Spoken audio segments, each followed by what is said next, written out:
Assalamualaikum warahmatullahi wabarakatuh. Ñi sétane sen site internet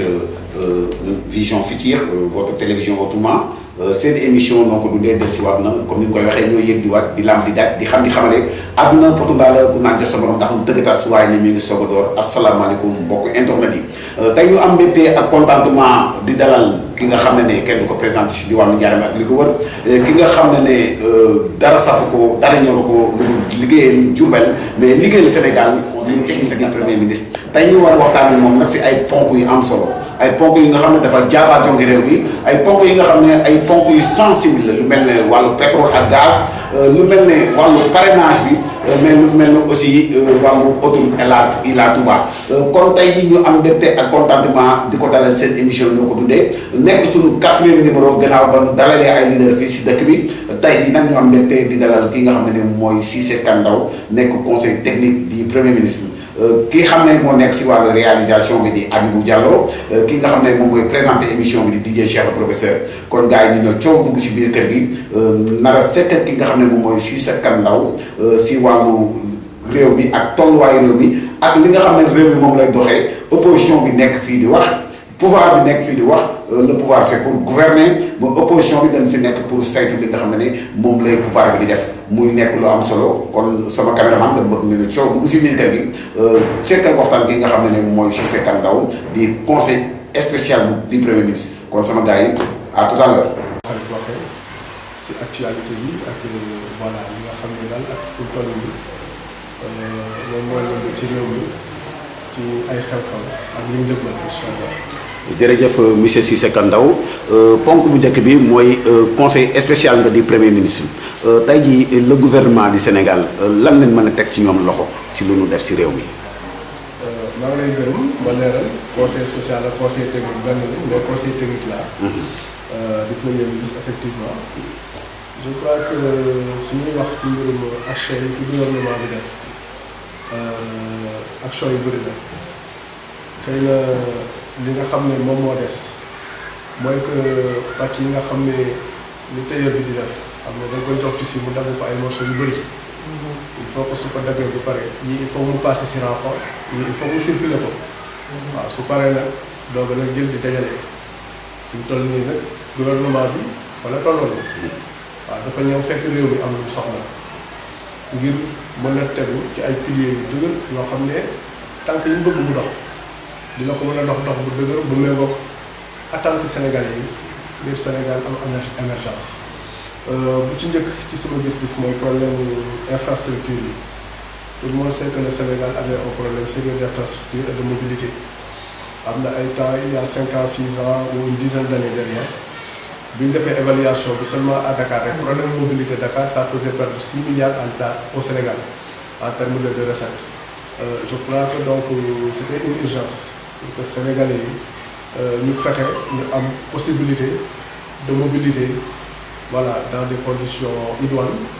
et que loolu moo mën a porter développement pour réew moo tax je crois que le premier défi bi nga xam ne moom la gouvernement bi relevé mooy défi wu infrastructure yoo xam ne Sénégalais yi soxla nañ ko ça a commencé avec le PUDC et les pistes rurales et ça a continué aussi avec ce que l'on appelle les autoroutes du développement ñëpp xam na ne fu mu toll nii autoroute Ila Touba bi c'est une autoroute qui offre une ouverture sur l'axe Linguère Matam et derrière et que donc fexe nañ ba par exemple nag autoroute boobu lépp li nga xam ne ay pôle de production la foo xam ne day fay béyee ay meññeent yu ñu soxla grâce à cette autoroute et aux pistes de production par exemple mën nañ ko fa jëlee ci lu gaaw en termes de gain de temps en termes de gain de qualité indi ko fi nga xam ne mooy pôle de consommation yi te ñu soxla ko fa donc loolu mënul woon ñàkk volet infrastructurel boobu ñu fexe ba Sénégal fu ab citoyen nekk rek am fu mu soxla en 2 heures 3 heures de temps maximum mu mën a jóge fii dem fële dox ay soxlam ci li nga xam ne lu yomb la. Deuxième chose toujours dans ce cadre-là j'ai parlé tout à l'heure de l'autoroute Ila Touba mais il y a l'autoroute aussi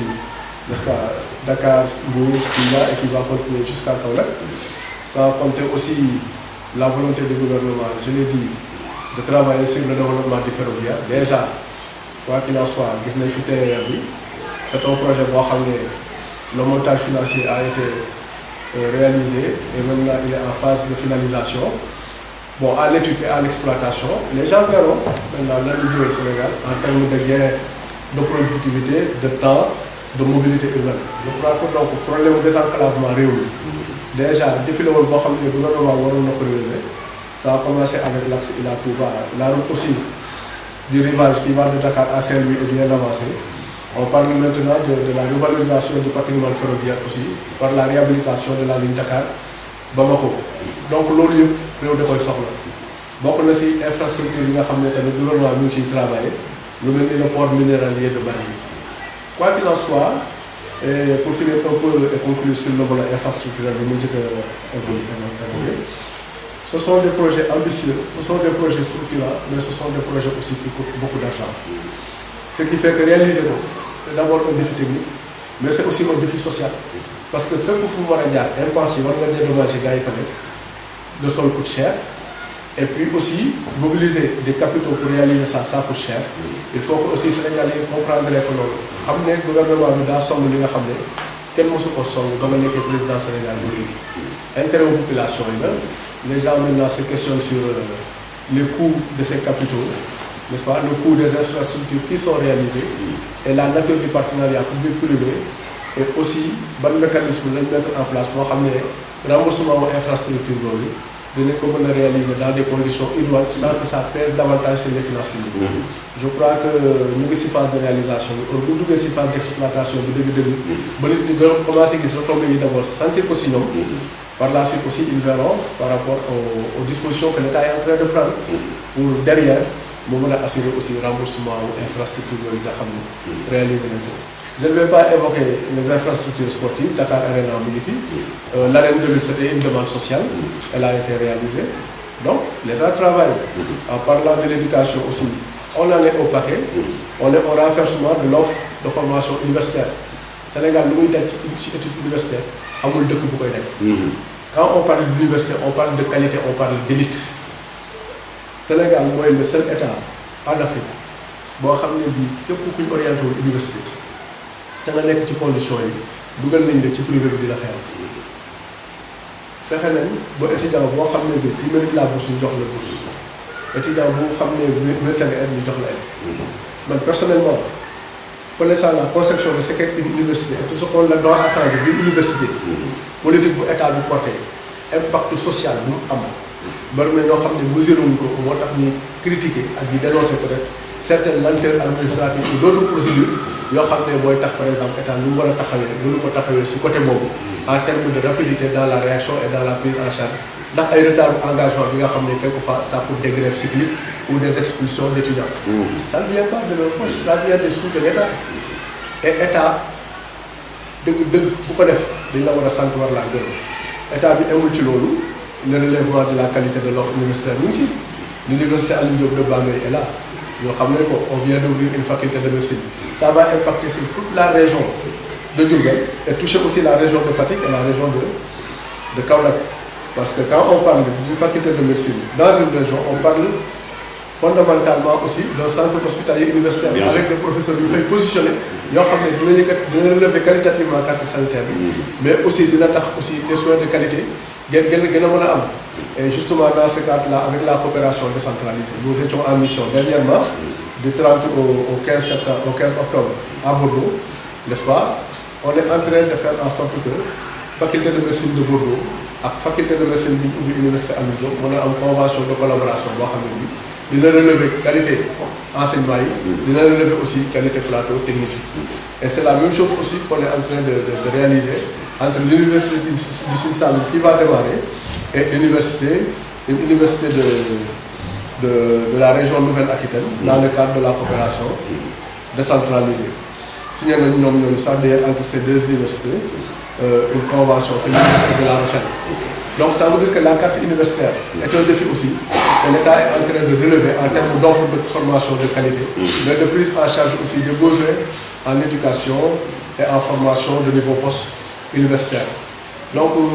côté boobu aussi il faut saluer ce que le gouvernement est en train de faire. Monsieur Cissé Kondo daanaka def nga bilan au président de la République waaye dañuy ñëw ci wàllu parrainage bi ñu gis ne bëri na pëccoxoo kenn xamul ban tànk ngay feccee loolu lan ngay expliquer bu fekkee bëgg na réaction son excellence monsieur le président de la République. Bon, moi je crois que parrainage ne rime pas avec compétition. parrainage xool asamaan si jarul buuxante te il faut que nit yi aussi xam seen bopp xam ni ñuy duggee ci parrainage. parce que loo ci def lu ne suñ clôturer parrainage yi Diourbel ba tetee suñ candidat buy supporté ñu le président Macky Sall mu am nombre de voix yu mu soxla si parrainage bu dem élection. waaye Diourbel mën nañ fi doxalee loo xam ne suñ ko moytuwul élection yi dina jot nit yi am lu leen métti ci doxalee si parrainage yi. ba def fi vote sanction wala ñu dem di leen di wax votel Macky Sall. ñoom ñu gisee ko leneen am ni réagir. donc il faut que les gens aussi dem ci parrainage bi avec lucidité. jarul ngay dem ci nit di ko wax lu dul dëgg pour mu parrainer la. loolu jaru ko. dem ci nit par exemple ne ko wéy da ngay joxe sa carte d'identité signé fii ëllëg ak si biir dinañ ñëw viabiliser la fii n'est-ce pas wala ñu defal la ko kii. lotissel la. wala gàddu sama laa éponge dem ci nit naan booy diw sàngam boo ko yónnee da lay utal lan nga signé parrainage. wala di neexal gars yi ñuy signé kii di signé kii di signé kaa. jaru ko parrainage c'est pas une compétition. et comme je l'ai dit il faut pas que nit yi jàpp ne rivalité yi ak Koco mooy tax ñu promouvoir la. nguur yàllaa ko yor moo koy jox ko neex. est-ce que tu vois. et habituellement dama koy wax en matière de promotion et de nomination il faut que les 3 C soient réunis. le contexte la compétence et la confiance. waaw contexte bi su favorable compétence yi ne fi confiance au président de la République moo si des pour óolu dina la nommer pour nommer yàlla na la jël waaye bul jàpp ne këccoo nit ba yàqal ko. ngir am ndam tey boo xam ne ëllëg day yàqal président Macky Sall mooy tax ñu fànn. nañ dugg ci parrainage yi avec juste raison. et parrainage bi c'est l'occasion non pas de prêcher des convaincus. mais d'aller vers les autres qui ne sont pas et de leur parler. man ba ñuy wax parrainage ba léegi maag sama borom la gisuma ku gàddu ay listam di ab kilifa ci dëkk bi wàccu otom romb ay garde corps am dugg ci marché bi dugg ci koñ yi ne leen may diw lii ak lii le président de la République liggéey ci dëkk bi. moo tax ma leen di seet si ngir ngeen fësal ne ànd ngeen ci lu muy def. ngir signé parrainage. pourtant le Promoville est là tali yi ñu ngi koy xotti. bus yaa ngi daw. l'hôtel est en train d'être réalisé. la place là de kii à Lombor est en train d'être réalisé. mais gisoo kenn koo xam ne valorise na loolu dugg ci dëkk bi ñu gis ko muy dox di wax ak askan bi pour lu jëmale kanam ay nit dañuy yëkkati xaalis jox leen ñu sol ay t-shirt ñu wër ci dëkk bi quelquefois ils racontent des histoires ou bien ce sont les mêmes personnes qui signent. conséquence bi mooy lan da nga fiy gis ay doublons. da nga fi gis ku déposé 10 000 parrains. bañ demee ba def dispatching bi ba xool situation bi en réalité mu retrouvé wu avec 1000 parrains. et je l'ai dit ailleurs dana xam lu nar a xew. lu dara reetaan moo nar a xew Sénégal et ici aussi à Diourbel en particulier. mooy di nga gis nombre de parrains Benno Bokk Yaakaar si lañ déposé yu ëpp liste inscrits yi ci liste électorale bi. et ça va arriver. jaru ko. man pour ce qui me concerne personnellement maa ngi ciy liggéey maa ngi ciy déglu kilifa yi ci war a déglu. ngir ñu dooleel ñu ci ginnaaw. ñu xool nan la ñuy mobiliser loolu yëpp valoriser ko fësal ko ci loo xam ne amul nettali ak Massamba def Mademba def dañuy toog di gis. du pétrole et du gaz tout récemment son excellence monsieur le président bi am na lu mu ci wax Ousmane Sonko it am na lu mu ko tontu lan nga jàngatee loolu. ci lan loolu. problème mu pétrole bi ak gaz bi dañ ne leerul ñuy joxe contrat yi leerul. en tant que conseil du premier ministre lan ngay expliquer loolu. je crois que xam nga lu soo patron di wax rek laay wax kuy nelaw moo neex a yee kuy nelaw soo ko nee pëkk mu yeewu waaye boo xam ne dafa gëm kooku soo ko doon yeewu su koy tawee bi yeewu et je crois que bientôt on s'achemine vers le vote d'un nouveau code pétrolier donc code pétrolier bi dinañ ko reprendre donc ñi nga xam ne pétrole da leen ñor ak gaz. nañ gëstu lan la code pétrolier bi tëral par rapport au contrat tamit ñu xool contrat yi yan disposition lañ jël bañ leen di signer parce que moi je crois que et je l'ai dit par ailleurs gis nga pétrole ak gaz mooy loo xam ne lii ñu am doole te ngànk réew mi ñu naan leen les gendarmes du monde bu mel ni Amérique. kafuñ ci réew si. et il y a une chose boo xam ne ñëpp a ko xam tous les dirigeants de ça gis nga fu mu toll nii lépp lu nit mën a bind. mu jaar ci ab logiciel mu jaar ci ab machine boo xam ne c'est made in USA cette chose cette donnée est susceptible d'être portée en jugement devant les États-Unis. pétrole ak gaz nag surtout muy domaine bu sensible hautement stratégique boo xam ne nation yëpp ñoo ci bàyyi jot. donc ñun pour ce qui nous concerne ni ko président waxee on en est à l'exploration si exploration lay toll bi sagul pétrole donc nit yi qu'il n'aille pas trop vite en besoin quelqu'un qui cherche et qui n'a pas encore trouvé donc ne yaa ngi ut li ngay investir pour ut demal siy taxé loolu moo tane su demee tamit bu gis mais moom ut bu gis am possibilité yi nga xam ne peut-être mooy possibilité valoriser ak exploiter mais kooku moom aussi il faut nga xool loo ko dooleele bu investissement yi nga xam ne moom lay réaliser pour mën a commencer di exploiter di valoriser investissement yooyu n'est-ce pas mu mun ko taxawal maintenant li ci am solo mooy que li nga xam ne Sénégal moo ko moom que l'on veille à le protéger ba nga xam ne du génn ci loxoy Sénégal suñ koy def tamit buñ ci xalaat askan bi fi teew tey nañ sóoraale les générations futures parce qu'on a une responsabilité par rapport à ces générations là et que donc li ci am solo mooy ñoom ñëpp nañ leen jël en compte ci les recettes générées par le pétrole boo ëllëg si responsabilité bi ñu am par rapport ak ñoom ñu mën koo assumer remplir ko ba su ñëwee duñ fi fekk un vide boo xam ne bii dinañ mettre en péril même leur devenir. Et je peux vous dire que l'État Sénégal fu mu toll ci réalisation infrastructure ci investissement yi muy réaliser nii ñu ngi ci domaine boo xam ne peut-être tout le monde sait que les finances publiques n'est-ce pas souffrent un peu mais fii ak 2 ou 3 ans suñ demee ba réalisation yi ñu def ko ba pare ci ba mu commencé impacter si vie population yi ba pare féete ñu ginnaaw ndax fii ak 25 ans 30 ans dootuñu ko wax les gens verront et là ils sauront véritablement que c'était une vision qui reposait d'abord sur l'ambition de développer le Sénégal. Et le pétrole et le gaz ne sortent pas de ce cadre. Moi, je crois que la communauté internationale surveille, les Sénégalais sont éveillés. Fii kenn fait jàng kenn président Macky Sall ak ay ministres am ak ka nekk opposition ñoo ci bokk yëpp. Chacun est libre de se forger une opinion sur le pétrole et le gaz. Et les intérêts du Sénégal seront préservés. Parce que ñun loolu moo ñu ñor. Man pour ce qui me concerne personnellement. ànduma ak nit pour ay mburuj. ànduma ak nit pour ay njub jaaj. te tamit ànd ak nit du tax ma faral ko si lu dul dëgg man c'est mon principe. Et dans le cadre du pétrole et du gaz aussi il faut savoir raison garder et ne pas en faire un cheval de bataille. xam nga di si tour nit yi lëndëm. n'est-ce pas parce que les gens ne maîtrisent pas c'est facile de les manipuler. n'est-ce pas que l'on reste dans le cadre d'une adversité loyale et que ñëpp xam ne suñuy xeex di xëccoo dara xëccoowuñ ko pour suñu bopp mais dañ koy xëccoo parce que jàpp nañ ne peut-être kii lim xalaat moo gën a baax kii lim xalaat moo gën a baax. Et n'oublions surtout pas, pour conclure sur ce point, que la critique est facile, mais l'art est difficile. N'est-ce pas? Tout à fait. Voilà. Michel Ndao, question bu mujj bi au calme des élections présidentielles nan nga jàngatee discours le khalife général des Mourides Serigne Mountakha Bassirou Mbacké yàlla na fi yàgg te wér li mu wax ci politiciens yi ak li mu wax ci tolluwaayu réew mi nan nga jàngatee loolu en tant que taalibe. Il a parfaitement raison et sur ce point dama koy wax mu leer Sénégal daa am lu mu bindoo soo jàngee les résistants au Sénégal on t'apprend El Hadji Oumar Foutiyou Tall lu mu fi def Cheikh Ahmadou Bamba lu mu fi def et les autres rois n'est-ce pas ki nga xam ne l'islam lañ doon xeexal diine bi dañ féete woon ba bañ ko doon diine moom lañ doon xeexal mooy sàmm li nga xam ne mooy seen réew ak sàmm seen dignité wu n'est-ce pas concitoyens yi bokkal réew mi man li ma gëm d'abord en matière de religion mooy que dëkk bi ngay catholique ngay jullit ak koo mënti doon yéen a fi am ak yelleef et que amul fii koo xam ne kii xeexul ngir dëkk bi am indépendance am ak dëkk bi jëm kanam et suñuy aada ak suñuy cosaan fu mu toll nii dafa jaxasoo lool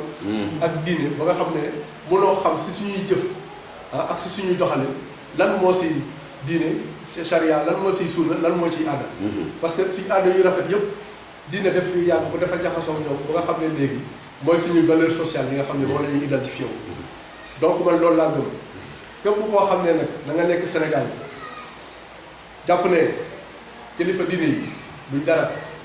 et que ñun ñu leen topp bidaa lañ topp et que yow la nga nekk mooy dëgg donc yaa ñu gën demal sa dem Sénégal yi ànduñ ak yow ñoom kilifa diine yi lañ gëm ñoom lañ nekk on a un islam si ñoo ko fi indi ñooñu jàngal diine si ñoom lañ yaakaar ngir egg ci yàlla ak jëriñu àdduna ak àllaxira ku leen jàpp nañ la ku leen gëmul nag gëmunu la te soo taxawee di raconter réew mi tamit loo xam ne lii ay sos la tegoo ko ci lan lu dul ay manipulation dinañ taxaw ne la yow bii li ngay wax yow la concerné ak ñu ànd ak yow waaye ñun Sénégal ku ne da ngay changer système wala ngay changer régime da ngay d'accord d'abord ne li fi nekk ñun ñoo ko fi bokk def ko moom lañ gëm. on s'identifie à ça. su ko defee nag soo ñu ko nangulee ba pare. ñu xool nan la ñuy defee yow. waaye mënoo taxaw ne sol sa pantalon bu gàtt bu dal sa sikkim yi moo tax yaa nu gën. ba pare lu kaay leen ñuy jiitu ma yóbbu leen fu gën ci yéen. moo tax leen ñun fu gën ci ñun. mooy ñi nga xam ne fa la ñu kilifa diine yi jëmale. Sëriñ Mountakha nag discours am aussi gënul ci wax ñu lu gën ci ñun. mooy liggéey jaamu yàlla. réew mi tamit koo fi gis muy dox en tout cas à commencer par moi loolu laa gëm heure bu ma demee boo xam ne man ki may jàppale nii nekkul ci cadre liggéey wala boog nekkul ci cadre jaamu yàlla te mu ngi doxal loo xam ne méngoowul ak li fi maam bi santaane woon man dinaa ci génn ba mu set ba pare taxaw fa leen combattre ko mais li sëñ bi wax ñi ma àndal ñoo ngi ci Ila Touba réalisation concrète la boo xam ne nit yi gis nañ ko université yaa ngi fii réalisation concrète la boo xam ne nit yi gis nañ ko bourse de sécurité familiale réalisation concrète la boo xam ne nit yi gis nañ ko couverture maladie universelle réalisation concrète la boo xam ne nit yi gis nañ ko à Diourbel ñu ngi au temps de Promoville yeneen dëkk àll yi ñu ngi gis PUDC lu mu leen di jëriñ donc man li ma gëm mooy réew mi ñu ngi koy liggéey mais kii fi nekk ci réew mi moom moo ñëw au lieu mu song ñaari urgence mu doon fukk urgence ak juróom-ñaar tubaab nee na qui trop embrasse mal étreint mais l'essentiel boobu am na fitam am na intelligence am na yéenam ànd nag équipe gouvernementale boo xam ne premier ministre mu ngi koy jiite affaire yi métti na waaye ñu ngi ciy génn li ñu ñaan yàlla mooy yal nañu yàlla dimbale bu lim tàmbali àggali ko et je sais que dans ce cadre là fii ak 2 ou 3 ans Sénégalais yi dinañ gis ni ñuy gisee tëyër ba xotti tissu n'est-ce pas surfile fii collé fa les renforts ñaw bu mu jekk nit ki sol ñu leen macha allah dinañ gis ne Sénégal bi nga xam ne moom le président Macky Sall di taillé c'est un Sénégal à la hauteur des ambitions des Sénégalais et c'est un Sénégal n'est-ce pas de modernité qui se projette vers l'avant li tax nag man ba gën cee kontaan mooy que sëriñ yi loolu lay santaane mooy nañ liggéey nañ jaamu yàlla te bàyyi coow yi waaw donc ci loolu la ne man aussi ci loolu laa ne képp koo xam ne nag lu sëriñ yi wax doyu la yow sa bopp la dee ak sa gàttu tubéy ak sa ub sikkim ah et que tegoo leen fenn ba teguma la fenn. kaddu bu mujj gi. kaddu bu mujj gi xanaa sant ñëpp gërëm ñëpp bon di ñaanal aussi réew mi jëm kanam bëgg aussi vraiment Sénégalais yi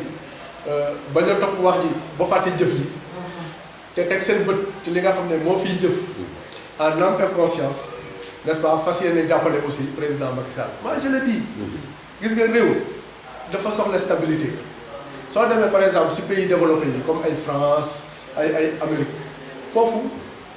je dis que c'est le changement dans la continuité mooy gis nga ku ñëw day jox politique am rek une inclinaison plus sociale ou une inclinaison plus libérale loolooy différence bi mais ossature beeg architecture beeg stabilité bi am na ba pare soo ñëwee suñu réew yi on a une démocratie n'est-ce pas très fragilisée xam nga li am solo soo falee nit mu def premier mandat suñ démocratie lu mu laaj mooy na nga ko jàppale encadré ko alerté ko yee ko ba pare yiir ko nag ba responsabiliser ko ba nga xam ne suy am deuxième mandat il sait à quoi il s'attend ñaareel ba mooy na nga ko jox majorité à l'Assemblée nationale su ko defee dëkk bi am jàmm il a les coups de franche on a nag nos limites et nos barrières de protection qui sont là mooy les familles religieuses ak kilifa diine yi muy clergé bi muy famille religieuse muy autorité traditionnelle bi comme par exemple le roi d'Oussouye mais ñooñu ñëpp c'est des médiateurs sociaux c'est des piliers sociaux yoo xam ne c'est un contre-pouvoir au pouvoir temporel et ils jouent leur rôle donc li am solo Sénégal comme je le dis mooy que nañ choisir la stabilité ça ne veut pas dire nag renoncer personne n'a renoncé ici au Sénégal mais on choisit la stabilité parce que quelquefois da ngay xool lu gën ci réew mi nga def loolu plutôt que yow ngay nourrir sa ambition bu décider koo porter au détriment de li gën ci réew mi fan la réew mi toll nañ jàppale président Macky Sall mu am deuxième mandat te su koy am tamit na ko leer ne défi yi nga xam ne moom la Sénégalais yi am ak gëm ak mot bi Sénégalais yi am ba renoncé ci lu bëri jàppale ko moom nañ ko gën a soññ si mu gën a góorgóorlu ba li nga xam ne moom la tàmbali mu àggale ko ci alhamdulilah rabbil alamin mu fi ak 2 ou 3 ans nit ci gis résultat yi donc loolu laay ñaan Sénégalais yi nañ ànd ñun ñëpp jàppale ko ni ñu ko jàppale si jox ko une deuxième majorité à l'Assemblée nationale qu'on le mette à l'aise n'est-ce pas avec un deuxième mandat dès le premier tour en février 2019 et qu'ensemble nag qu'on porte le combat de la concrétisation de sa vision et on s'achemine vers de nouvelles joutes électorales pour changer le Sénégal si on a cette ambition-là. jërëjëf monsieur Cissé Ndaw seen site internet Vision Future votre télévision autrement ñu ngi lay jaajëfal di la gërëm. jërëjëf.